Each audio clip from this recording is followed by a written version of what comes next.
राधे कृष्णा दोस्तों।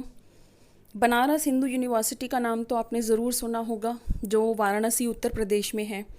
क्या आप जानते हैं इसको बनाने में पंडित मदन मोहन मालवीय जी का बहुत बड़ा योगदान था। उन्हीं के जीवन से संबंधित एक छोटी सी घटना मैं आपके साथ शेयर करूंगी, जो आपकी सोच को पूरी तरह से बदल देगी। तो इस यूनिवर्सिटी के निर्माण के लिए कुछ फाइनेंशियल हेल्प चाहिए थी, जिसके लिए पंडित जी हैदराबाद के निज़ाम के पास गए।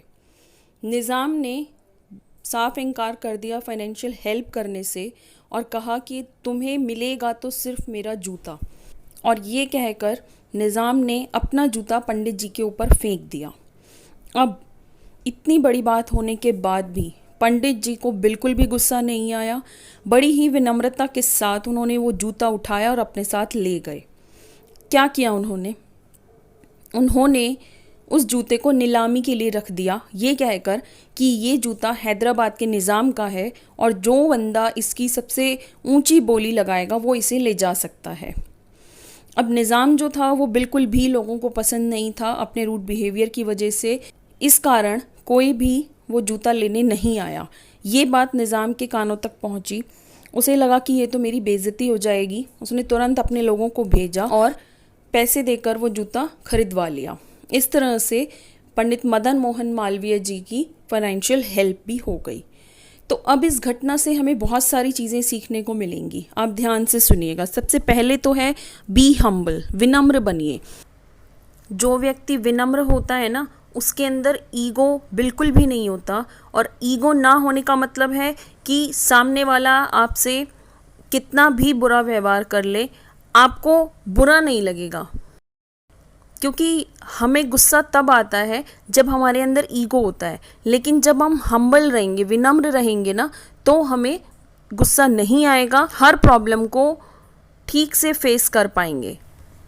नेक्स्ट है कीप योर कूल, दिमाग को शांत रखिए। जब आपका मन और दिमाग शांत होता है ना, तो आप बड़ी से बड़ी परिस्थिति का सामना भी आराम से कर पाते हैं।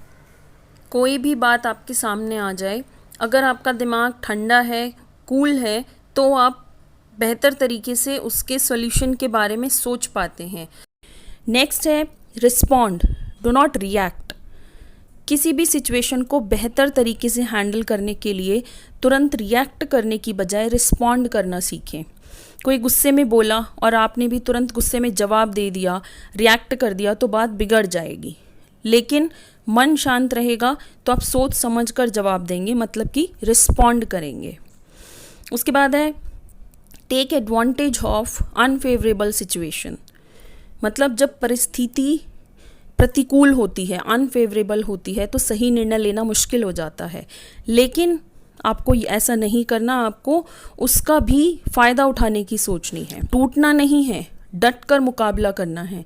हार मान गए तो वही समझ लीजिए द एंड। लेकिन अगर अनफेवरेबल सिचुएशन को भी अपने फेवर में कर लिया तो मतलब जीत आपकी। उसके बाद है presence of mind. Presence of mind क्या होता है?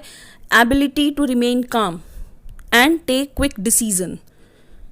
बहुत ही कोई मुश्किल कंडीशन आई हुई है, लेकिन आप फटाफट डिसीजन ले लेते हैं, जो कि सही है। उचित समय पर सही निर्णय लेना, वही प्रेजेंस ऑफ माइंड है। तो हमने देखा कि मदन मोहन मालवीय जी के अंदर ये सारी क्वालिटीज़ थी और कैसे उन्होंने एक अनफेवरेबल कंडीशन को अपने फेवर में कर लिया। तो अपने दिमाग को ठंडा रखिए, ये सारी क्वालिटीज़ ऑटोमेटिकली आपके अंदर आ जाएंगी और फिर आपको जीतने से कोई नहीं रोक सकता।